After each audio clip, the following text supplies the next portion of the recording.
Hi everybody, welcome back to the channel. I finally got out to take some pictures again. I know it's been a while, and partly because it's been very smoky. So it's finally cleared up a little bit here. It is still smoky, but the winds have seemed to kind of shift. So you actually, when you go outside, it doesn't smell like a fireplace. It's been really hard to get outside and walk around and take pictures when, number one, the light is very terrible because it's dull and gray. But today the sun finally started to kind of come out. So I think in the next few days, hopefully things will start to clear up even more.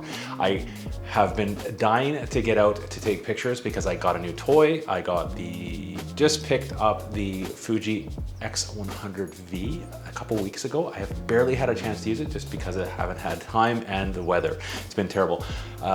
Sidetrack a little bit on the X100v. I was looking for a 23mm lens for the longest time for my X-T4.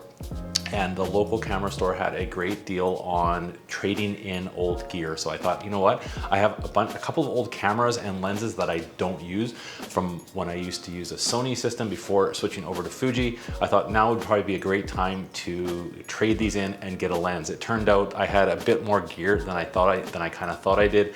And they had a great deal that if you traded it in, it was through KEH. If you traded it in through the camera store, you got it as a gift card to use as a further purchase. You got an extra 10% on that. So the price was in US dollars. By the time you convert it to Canadian, plus the 10%, I was able to get a brand new camera and a toy. So I'm really looking forward to giving this a try. I've been wanting I've had my eye on this one as well, the X100v, for a while for street photography. So these pictures today are with my new camera, finally. Now, the film simulation that I used, we will share it at the end of the video. This is the Kodachrome II Fujifilm simulation recipe. Now, this is from the Fuji X Weekly website. They had a great kind of podcast video cast a few weeks ago, like a live stream that they did, and they were going to share. They wanted people to share pictures from the recipes using Kodachrome. I was hoping, and I loaded in my camera to get some pictures to be able to upload them to this. It wasn't a contest, but just to kind of upload to share them. Didn't have a chance. I missed out on this one, but I still had the recipe loaded in my camera. I'm kind of dying to try it.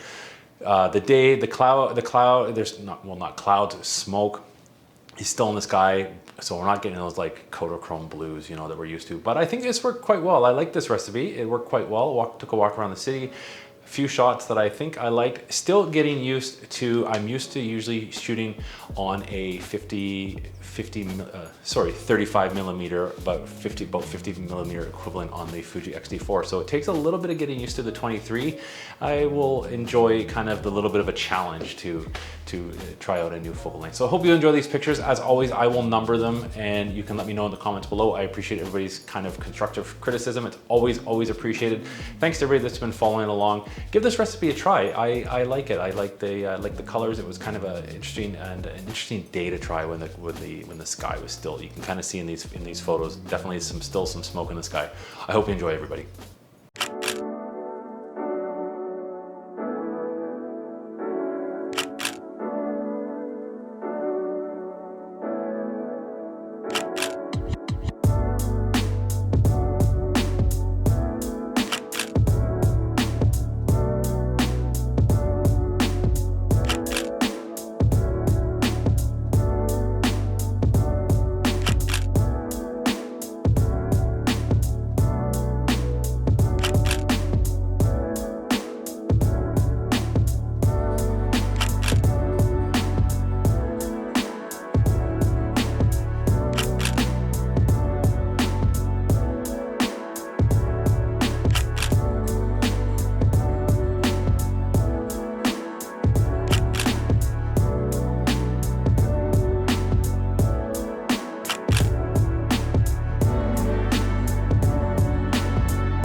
you want to try this recipe out, I will leave it down in the description below. Also, you'll want to pick up the Fuji X Weekly if you haven't already. Grab it on your cell phone, and it's the kind of the best way to get these Fuji recipes on your mobile phone instead of having to go to the website. It's pretty handy if you have your phone out and you have your camera to load these film simulation recipes in your phone. If you grab that app, it is free. There is a paid version that you get a few little sorting and filtering, and also some of the film simulations get released if you pay for the app, but even the free one is great. So great resource for Fujifilm recipes. Thanks so much, Fuji Weekly, for always sharing these. Hope you enjoyed. Thanks so much, everybody, for watching. If you've made it this far and you aren't subscribed to the channel, we share a ton of Fujifilm recipes on the channel with some sample pictures using the different Fujifilm cameras now. We have a Fuji X-T4, and I'll be sharing some more pictures with the X100v. So if you had some questions on the X100v, I am new to this. It's very similar. Obviously, the menus and stuff are a lot similar to the X-T4, but there's a few kind of little quirks that are different on this camera that will take a little bit to get used to. I'll probably share some videos on my thoughts after I get a chance to use it a little bit more. But if you did have any questions, let me know down in the comments. Thanks for watching, everybody. We'll see you all in the next video.